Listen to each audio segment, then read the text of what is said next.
noches, ¿cómo están ustedes? Bienvenidos a Estado Nacional, cuando queda exactamente 7 días para el plebiscito de salida.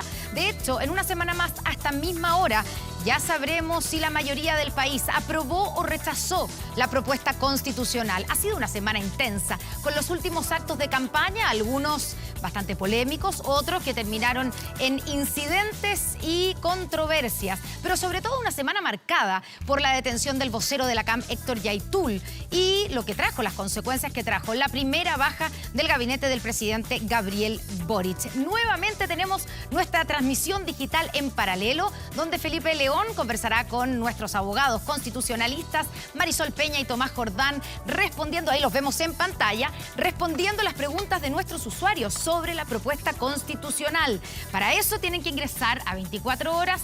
Estamos en Facebook, en YouTube y en Twitch. Estamos en todas las plataformas, así es que podrán ser así parte de la conversación. Y comenzamos Estado Nacional de hoy con el último cara a cara de esta temporada. Las dos son mujeres, las dos han sido ministras, las dos han sido parlamentarias y las dos han sido alcaldesas. Una de ellas ha sido candidata presidencial. Bueno, estamos aquí en el estudio y las saludamos. Carolina Toá, ex parlamentaria PPD por el apruebo. Bienvenida, buenas noches. Buenas noches. Y a este otro lado, Evelyn Matei, alcaldesa de Providencia, por el rechazo. Buenas noches. Hola. Gracias por estar con nosotros. Bueno, bienvenidas a las dos. Y quiero, antes de entrar a los temas de la propuesta constitucional, quiero pedirles a las dos una reflexión sobre lo que ha ocurrido durante el fin de semana. Hemos tenido actos de campaña, uno anoche en Valparaíso, que fue de un comando, de un grupo del apruebo y que ha generado toda una polémica. Y también hoy día, cuando vimos a un señor en una carreta con caballo pasar por encima, atropellar a ciclistas, parte del rechazo, los ciclistas de la campaña del apruebo. ¿Qué reflexión hace cada una sobre lo que está pasando? ¿Está crispado el ambiente o no, Evelyn? Está muy crispado. Ahora, la violencia no se puede tolerar nunca, sea del apruebo, sea del rechazo. Y por lo tanto, a esta persona que pasó con la carreta, espero que se investigue a fondo y si realmente es culpable, que se le apliquen todas las medidas del caso. Lo que pasó en Valparaíso es otra cosa. Lo que hemos visto ahí es un acto más bien deliberado, no fue algo, ¿no es cierto?, por el calor de los hechos, era algo que estaba absolutamente preparado y que por lo demás hemos visto durante la convención en numerosas ocasiones. Recuerda en realidad lo peor de la convención. Recuerda, ¿no es cierto?, esa vez, por ejemplo, que no permitieron a los niños cantar el himno nacional cuando se estaba recién instalando la convención. Recuerda todas las veces que trataron, ¿no es cierto?, de cambiar los signos patrios. Recuerda el tema de la plurinacionalidad. Pero sobre todo es un desparpajo, es una falta de respeto hacia Chile, hacia el sentimiento de las otras personas, que yo creo que se vivió mucho durante la convención y que de alguna manera, porque recordemos, digamos, que el apruebo partía casi con un 80%. El hecho que hoy día esté peleada la cosa significa que de verdad hicieron un muy mal trabajo los convencionales. Y este incidente de Valparaíso a mí me recuerda a los peores momentos de la convención. Carolina. Bueno, yo lo primero que quisiera decir de parte de quienes estamos en el apruebo, que lo que pasó en Valparaíso no nos representa y genera el completo repudio. Mucha gente en Chile ha muerto por la bandera. El primer gesto que se hizo en democracia después de la dictadura fue cubrir con la bandera el Estadio Nacional. El ultraje que se hizo ayer a la bandera y la manera en que se pasó a llevar a los niños y las niñas que estaban en ese acto es inaceptable y es totalmente contrario al espíritu que está detrás del apruebo, que es el dejar atrás una historia en que uno se pone encima de otros, como ayer se intentó hacer, pasando por arriba de algo que nos representa a todas y todos, como es la bandera. Ahora, quisiera decir que respecto al acto de la carreta que agredió a unos ciclistas, evidentemente se debe investigar, pero dado que Evelyn dice que estas cosas le recuerdan otras cosas, yo creo realmente que esa figura, es un poco un abuso de la figura, porque si fuera por eso, podríamos decir que esa carreta pasando por encima de los ciclistas nos recuerda a no carretas pasando por encima de los ciclistas, sino las Fuerzas Armadas pasando por encima del pueblo de Chile, pisándola con la bota y disparándoles con el arma. La verdad es que yo creo que en Chile tenemos una historia compleja, tenemos una historia de heridas, Y la plurinacionalidad puesta en esa lista creo que es una agresión tremenda. La plurinacionalidad no es una falta de respeto. Podemos discutirla, pero la plurinacionalidad es la manera de hacerse cargo de una herida de Chile. Y creo que, a ver, en la convención yo tengo muchos puntos en los que tengo diferencias, tengo muchos gestos que no me gustaron y no me representan, pero creo que ahí hay un esfuerzo por recoger el pueblo enojado, el pueblo molesto, el pueblo que protestó, barrerlo para el lado, ningunearlo y descalificarlo como ha hecho el rechazo, solo nos va a condenar a mantener ese enojo. Tenemos que hacer un camino para acoger, escuchar el enojo y buscar una solución a las cosas que nos dividen. No ridiculizarla, no barrerlas para afuera. Ya, pero sobre el punto que decía Evelyn, Carolina, acerca de que a algunos les recuerda como lo que hablan de, ellos dicen, digamos, Evelyn, estoy tomando las palabras de ella, dice como lo peor de la convención.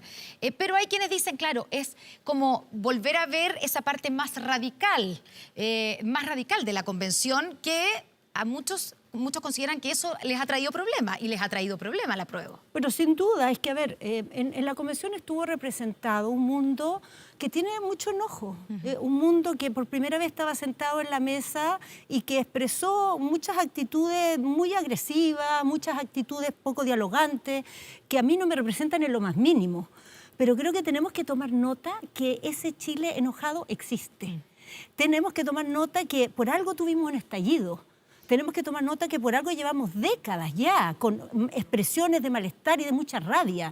Entonces, el camino hacia adelante es tratar de escuchar, tratar de buscar un pacto social que resuelva las razones, no solo los síntomas, porque resolver los síntomas parece muy fácil, pero a la vuelta de la esquina vuelven a aparecer. Entonces, por eso necesitamos un pacto más inclusivo, por eso necesitamos una protección de los derechos, por eso necesitamos algo que es muy importante, que es que el Estado no solo diga igualdad, sino que el Estado se haga cargo de las razones por las cuales esa igualdad no se cumple, de las personas que tienen desventaja para ejercer sus derechos, de las formas en que el Estado discrimina o abusa y deja a personas fuera de esa expectativa de igualdad o de libertad que debiera ser igual para todos. Evelyn, y todas. ¿Qué responde a, digamos, lo que dice Carolina, que lo que hace el rechazo es de alguna manera ningunear a ese grupo de gente que llegó, digamos, a la convención enojada y con razones para estar enojada? Que están ninguneando además la plurinacionalidad. Hay razones bien de fondo, ¿no? Cuando una persona que está enferma tiene que esperar 2 años para que lo atiendan, obviamente que hay enojo. Cuando una persona ha trabajado toda su vida y recibe después una pensión muy mala, hay enojo. Cuando una persona se esfuerza para que su niño vaya a un colegio, saca una buena nota y sin embargo tiene después...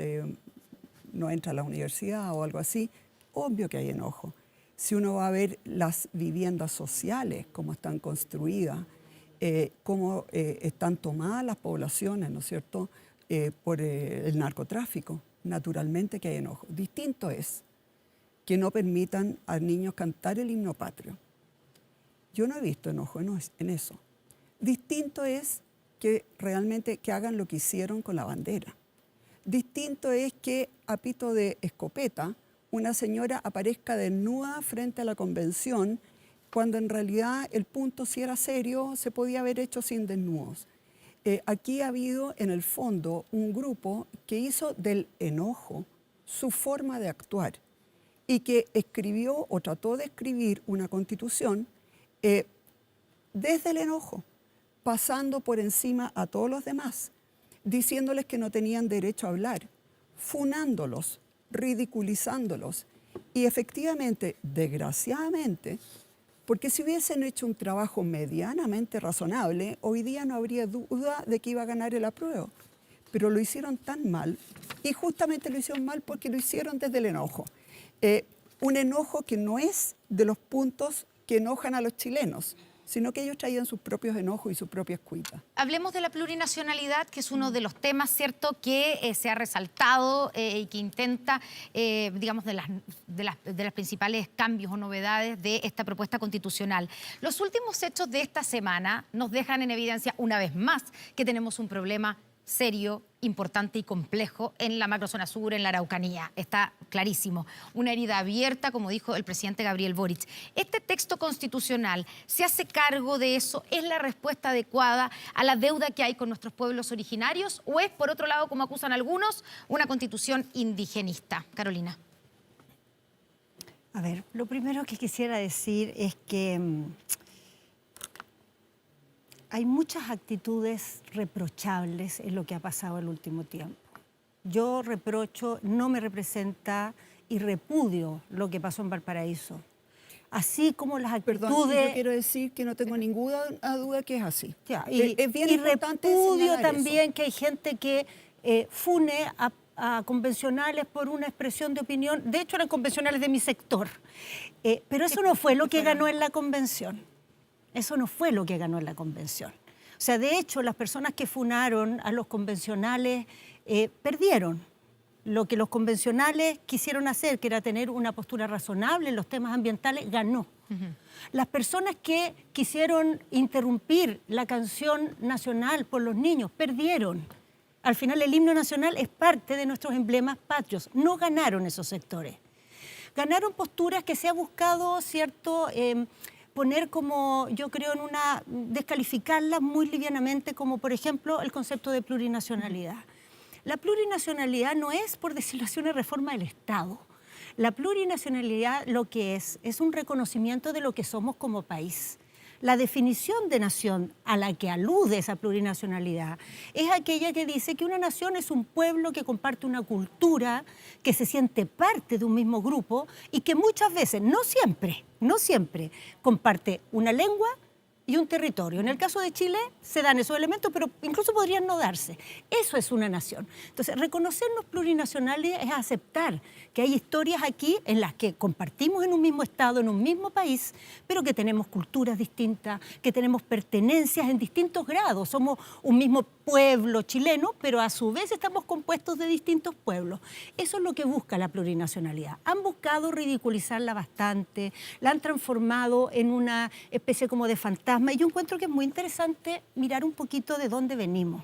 Yo traje aquí algunas cosas que nos ayudan a eso porque creo que no hay que perder de vista que esto no empezó ahora. Hay frases que se han dicho en nuestra historia que me parece bien interesante recordar. Por ejemplo, el senador Bombal dijo el 2003 que en este minuto no se puede ir más lejos en cuanto a expresiones que pueden merecer duda y por ello hipotecar y poner en riesgo nuestra identidad como nación, nuestra soberanía como Estado. El señor Chadwick dijo, es inconveniente incorporar la palabra pueblo indígena.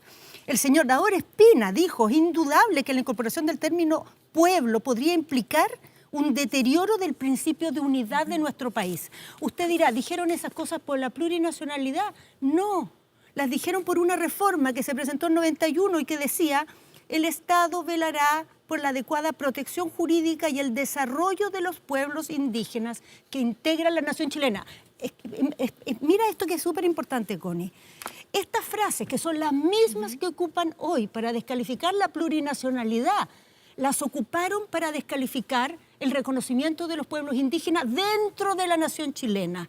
Son los mismos temores que nos han traído hasta aquí, porque si eso lo hubiéramos aprobado en 91, probablemente hubiéramos hecho un camino distinto. No digo que sin conflictos, pero menos graves que los que tenemos hoy. Evelyn, ¿hay algún mea culpa por estas frases de la historia que van quedando en la historia? A ver, si me dan una frase que yo haya dicho, obviamente haría mea culpa. Pero son representantes de su sector. Está bien, no siempre pensamos lo mismo, Sí. ¿no? Y además, muchas veces uno tampoco es especialista en un tema. Mi tema era más bien economía, salud, etcétera. Así que en esa época yo no opiné mucho. Yo tengo ¿Pero por qué negarles el derecho a ser reconocidos como naciones dentro de un mismo Estado a los pueblos porque efectivamente, originarios? Lo que pasa es que debilita la nación, porque no solamente se dice, a ver, si nosotros dijéramos, queremos reconocer su derecho a su lengua, a su idioma, a su costumbre, a su cultura, estamos todos de acuerdo. Eso se puede hacer de muchas formas sin decir que somos una plurinación o que tenemos ¿Como a través del plurinacionalidad. multiculturalismo? Claro, un multiculturalismo, ¿no es cierto? Y sobre todo de lo que se trata, cuando uno mira la encuesta CEP sobre la Araucanía, que se hizo hace bastante poco tiempo, en realidad hay temas que parecieran importarle muchísimo al pueblo mapuche, ¿no es cierto?, de los cuales se ha hablado poco.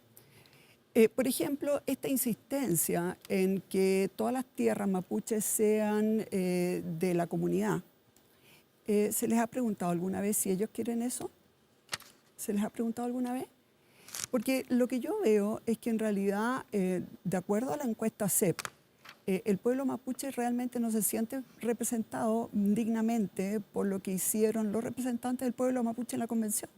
No abordaron los puntos que más le preocupan al pueblo mapuche, efectivamente.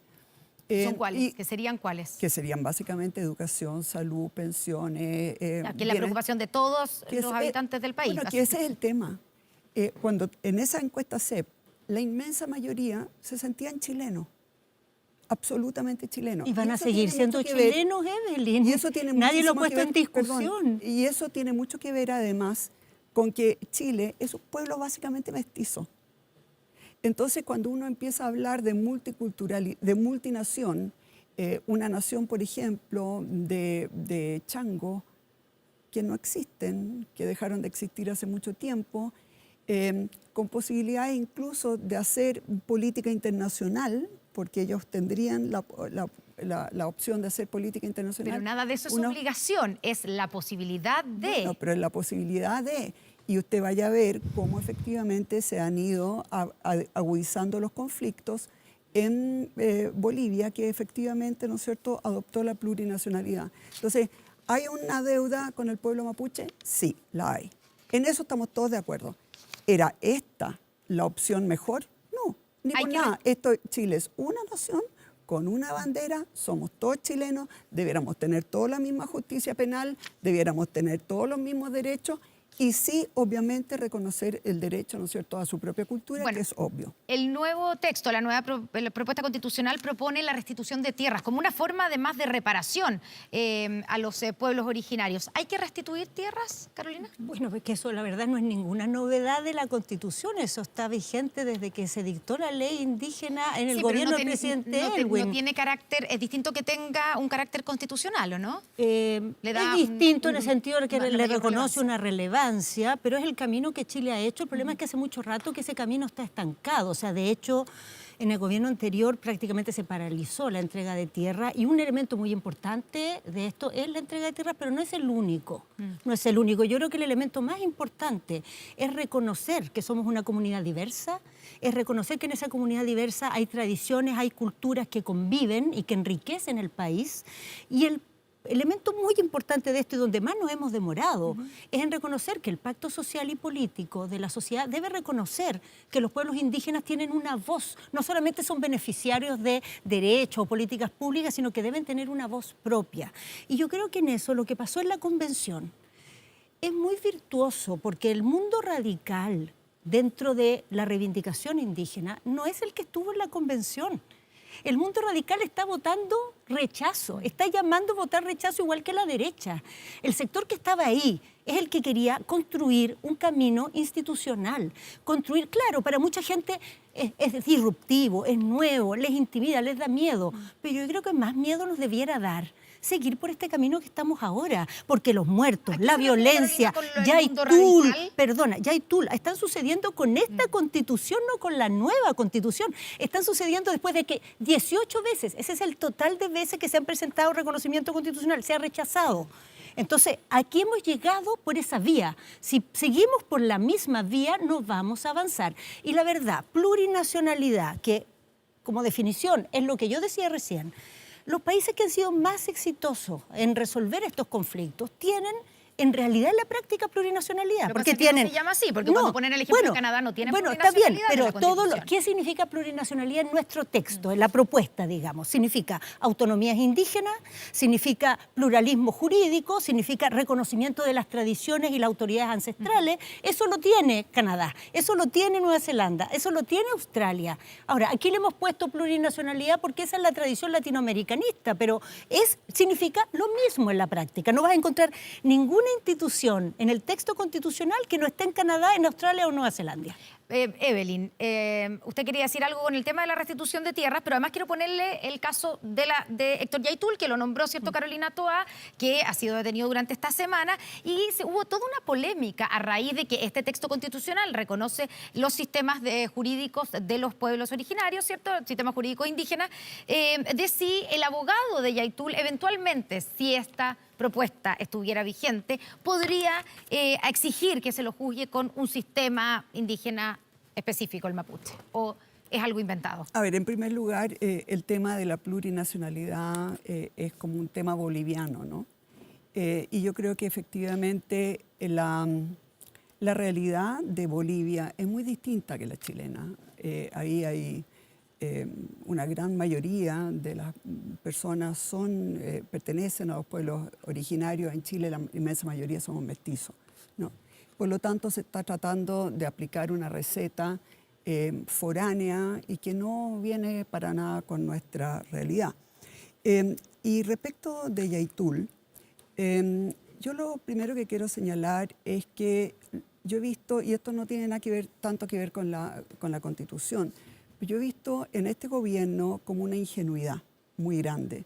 Trataron como de acercarse a Yaitul. Creyeron que por llegar ellos iba a bajar la violencia. Había como un sentir, nosotros somos los buenos, somos amigos de ustedes, por llegar nosotros va a bajar la violencia. Y por eso se entiende, ¿no es cierto?, la ida de la ministra del Interior a Temucuicui, que terminó, como todos sabemos, a balazo, una recepción a balazo. Y esto tiene que ver también con lo que pasó ahora con Héctor Yaitul. Creyeron ellos que iban a deponer las armas y no, porque cuando la violencia empieza, la violencia agarra una dinámica propia que no tiene nada que ver con quién está gobernando en ese minuto.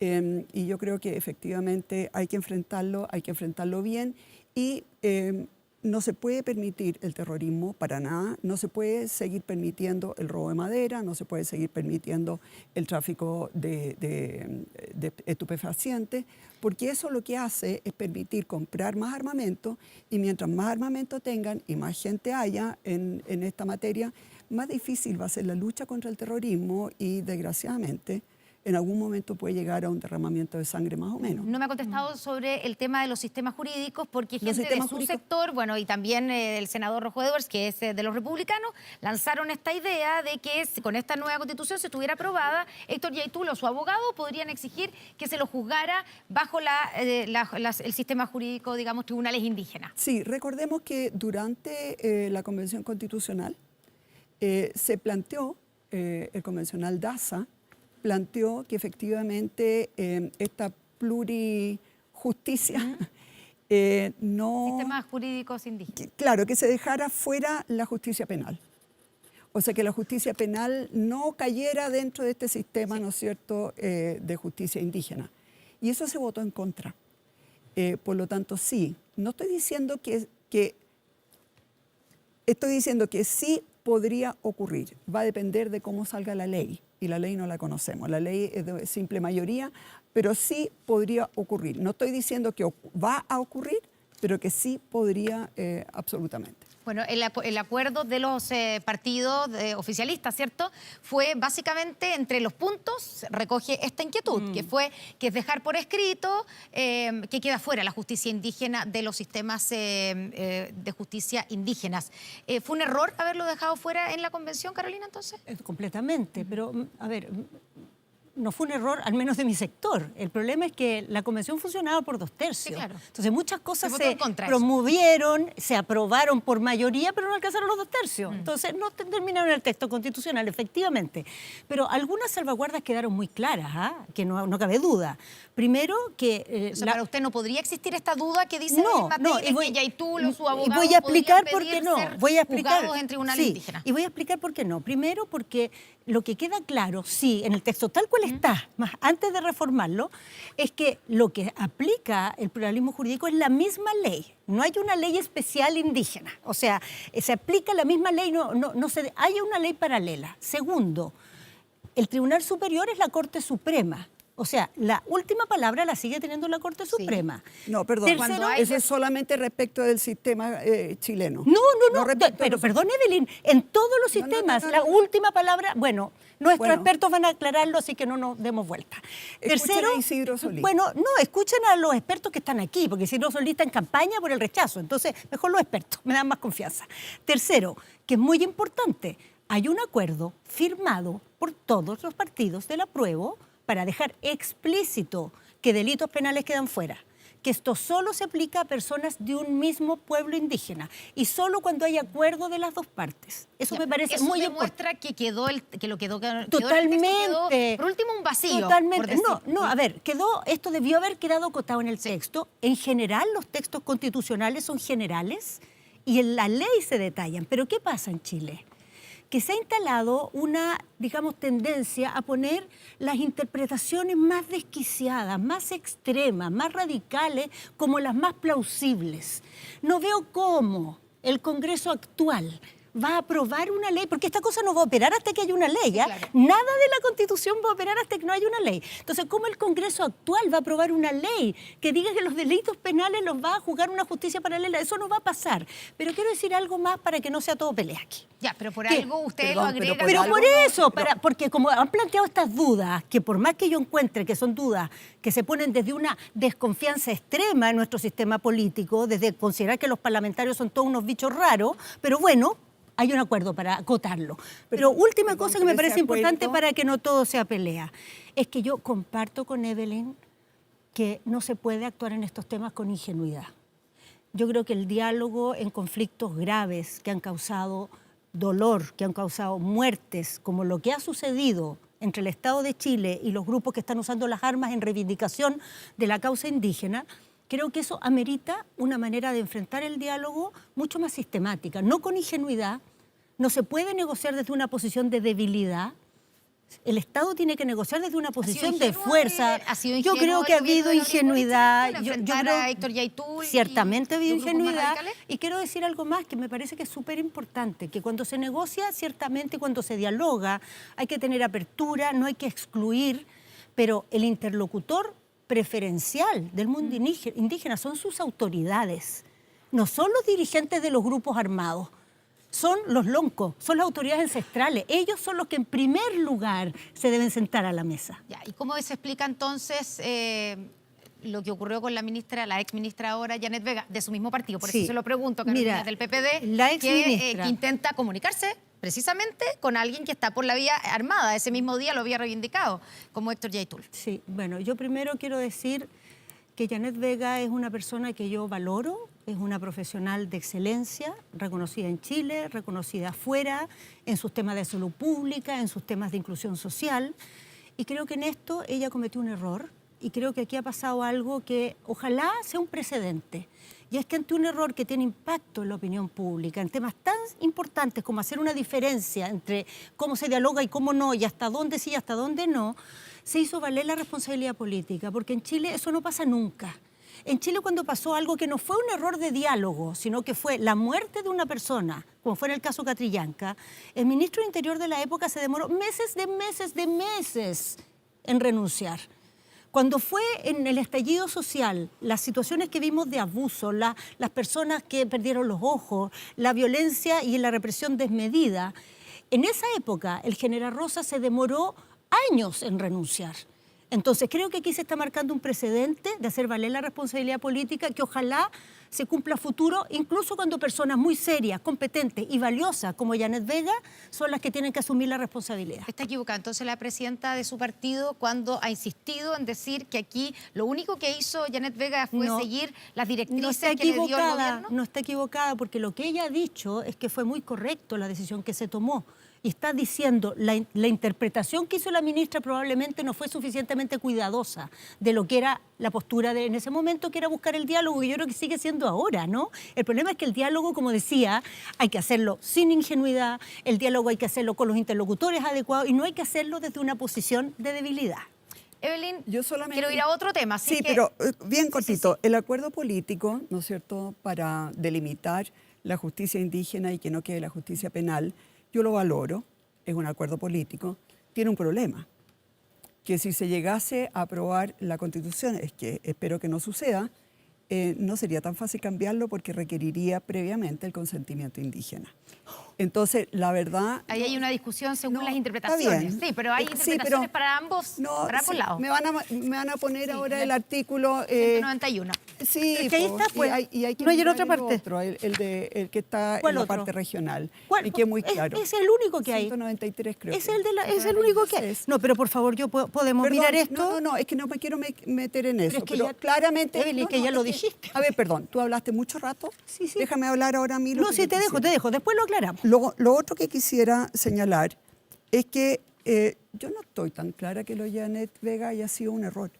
¿Por qué? Porque yo creo que efectivamente no había para nada una posición clara del gobierno. Hasta ese minuto, ¿no es cierto?, cuando Yaitul hablaba y hacía todo tipo de amenaza, era que no se le iba a perseguir por ideas, por sus ideas. Habían dicho que no iban a aplicar la ley de seguridad interior del Estado. A mí no me cae demasiado bien Janet Vega, pero creo que ella hizo lo que ella creía que tenía que hacer. No tenía con quién consultarlo. La ministra del Interior no es una persona con la cual podría haberlo consultado porque tampoco está muy metida en el tema. El presidente ha sido poco claro y yo creo que ella efectivamente hizo lo que ella creía que tenía que hacer. ¿Y por qué la sacan Y entonces? yo creo que la sacaron sencillamente porque les podía hacer daño a la prueba, porque la verdad es que la ministra Siches ha cometido errores mucho más graves y ahí sigue. Y el ministro Jackson ha cometido errores gravísimos y ahí sigue. Entonces yo creo que en realidad la sacaron a ella. La columna hoy día de Carlos Peña es muy clara. La sacaron porque sencillamente afectaba a la prueba, nada más. Carolina. Sí, me parece importante, ojalá se pueda ver esto, porque cuando se ve es mucho más claro. Hay un capítulo en la Es que no Constitución... va a ser imposible, Bueno, pero lo lo vamos hemos a mostrado tratar. varias veces el artículo Sí, 191. pero es que no es solo un artículo. ¿Es A ver, dónde está el artículo? hay un capítulo sexto que se llama Estado regional y organización territorial. Dentro de ese capítulo hay un artículo que se llama 191, cuyo titular es Participación en las entidades territoriales. Y dentro de ese artículo hay un numeral 2 que dice que los pueblos serán consultados y otorgarán consentimiento previo e informado en aquellas materias que afecten sus derechos. O sea, cuando en el Estado Reconocidos en regional... esta Constitución. Sí, Va terminando sí, bien. pues, cuando Lo el que pasa Estado es que- regional, las entidades territoriales tomen decisiones y hagan participación ciudadana y se afecten los derechos indígenas, ahí se requiere consentimiento. Pero Carolina, hay que reconocer Ninguna que otra hay hipótesis. otros abogados que tienen otra Ninguno interpretación. serio, El ninguno sentido- serio salvo Ya. que esté en campaña. Bueno, pero más Si allá de hubieran- que estén en campaña, pero Perdón. digamos, hay una interpretación que es el de la literalidad de los artículos. que Mira, yo sostienen estudié que- Derecho, estoy exponiendo el La literalidad Que existe. no importa en qué lugar esté, déjeme terminar el Es- argumento, es que no literal. importa en qué lugar esté situado el artículo. Pero es que lo es dice el literal. artículo literal no Perdona, dice que las Perdona, cosas- Connie, esto es literal, no es una interpretación. Perdón. Participación en las entidades Perdón. territoriales Le del faltó- Estado le regional. faltó- Es literal. Le faltó 3 palabras. Los derechos de este capítulo. Si hubiera dicho los derechos de este capítulo, sería como dice Carolina Toá, como le faltó decir en este capítulo, se refiere a todo. La Ahora, verdad como- es que hay interpretaciones para ambos lados, por eso No, la puse pero sobre mira, la mesa. A ver, porque- lo que pasa es que, a ver, nosotros dos fuimos Y al final, parlamentarias. ay, nosotras perdón, dos y al fuimos final no parlamentarias. lo va a decir ni Carolina ni yo, lo van a decir los tribunales y espero que No, finalmente nunca lo tengan que resolver porque pero no... al final En fin. ni tampoco los tribunales. A ver, esto se va a Obvio que los decidir. tribunales. No, porque esto igual que toda la Constitución, aquí en la Constitución casi nada entra en vigencia por sí solo. Todo tiene que pasar por leyes de implementación, esto incluido. Entonces, porque las entidades territoriales, todo eso, hay que desarrollar esa legislación. No, pero si Entonces, todas Perdón. estas normas tienen que ser bajadas al detalle por el Congreso. Entonces, esto no, Perdón, pero insisto, si- no lo van a hacer marcianos. después alguien Lo va a hacer un decide- parlamento, por ejemplo, Evelyn, en el Senado, donde la No, derecha pero- tiene la mitad. O sea, Pero tú no ninguna puedes de hacer estas una ley leyes que se vaya en aprueba contra sin de la la derecha. Constitución, pues, No, pues es que Carolina. no va contra. No, pues, es la interpretación razonable de la Constitución. no. Yo quiero yo quiero un tema más porque se nos acaba el tiempo. Encantada. Para que ya quiero hablar de seguridad, que también Sí. viene establecido como un derecho en el artículo 53 y que lo garantiza como asegurar el derecho a vivir en un entorno seguro.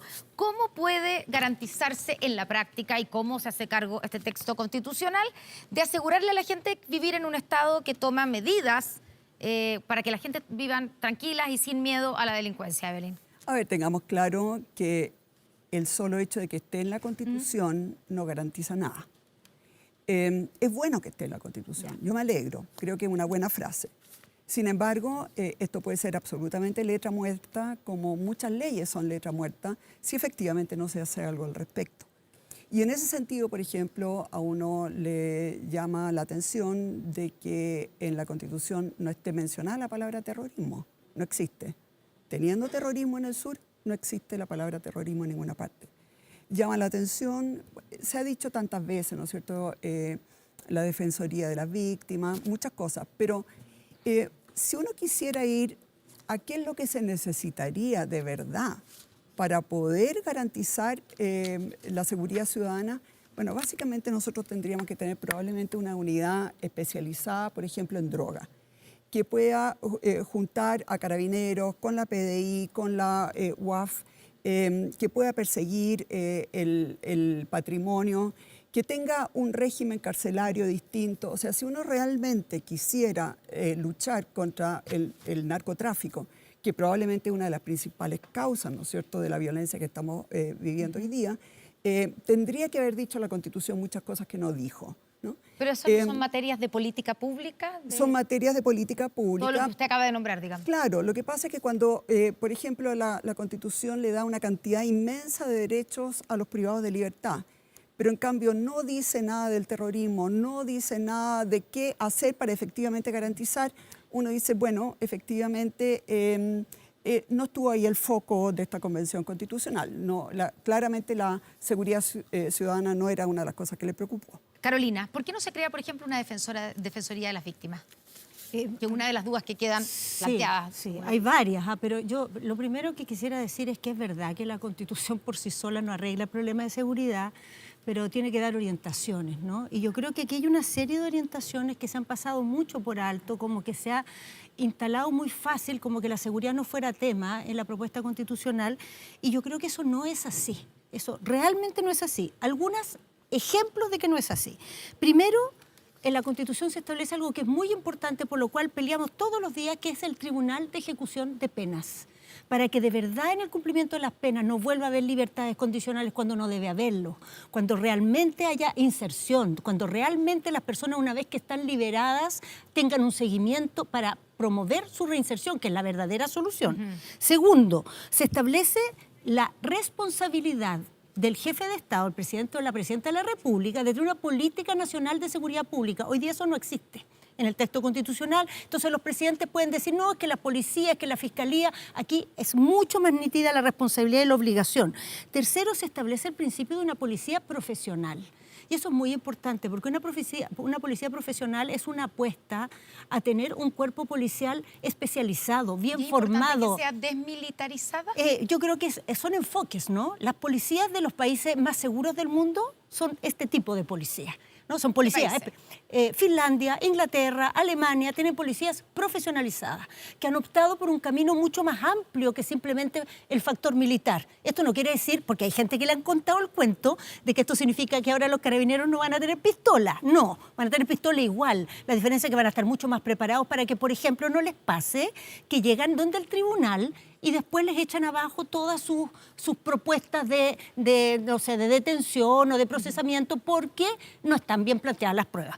Tercero, muy importante, la Fiscalía tiene la posibilidad de ponerle metas y evaluar la acción policial en la persecución del delito, que hoy día no existe. Cuarto, hay obligación de coordinarse. Evelyn, que es alcaldesa, debe saber esto. El drama que es la descoordinación. Aquí hay obligación. Sí, está bien, pero tú no mandas ni la Fiscalía, ni los carabineros, ni los tribunales. Aquí hay obligación de coordinarse. Quinto, muy importante, el servicio de acceso a la justicia. El Servicio de Acceso a la Justicia, que se crea constitucionalmente, entre otras cosas, debiera hacerse cargo de la Defensoría de las Víctimas. Pero habría que haber incluido la Defensoría de las Víctimas. Es que yo creo que Con todo eso está lo depende, reemplazado. este servicio va a tener que tener su ley. Ya. Y su ley tiene que establecer nítidamente que la tarea prioritaria es la Defensoría de las Víctimas. Se nos acabó el tiempo. Yo solamente quiero señalar que con todos los derechos que se les da a los privados de libertad, es bien difícil que mejore la seguridad ciudadana en Chile, porque van a estar cada vez más especializados en dirigir el narcotráfico y la delincuencia desde la cárcel. Pero si fuera por eso, Evelyn, los países donde tienen menos derechos los privados de libertad, como Venezuela o Brasil, serían los más seguros. Y fíjate que son los más violentos y los más inseguros del mundo. En cambio, los países donde los privados de libertad tienen cárceles decentes, como Finlandia, como Holanda, como Inglaterra, como Alemania, no es por son la países cárcel, con es por la menos cultura inseguridad. Y también tienen policías profesionales. No comparemos- No, no acerquémonos comparemos a lo Venezuela bueno, con no a lo Finlandia. malo. Evelyn Matei, Carolina Toa, muchas gracias por haber venido a este último cara a cara de Estado Nacional a una semana del plebiscito. Carolina Toa, hablando de seguridad, ¿se ve en el Ministerio del Interior? No. Ya, muchas gracias entonces, muy buenas noches a las dos.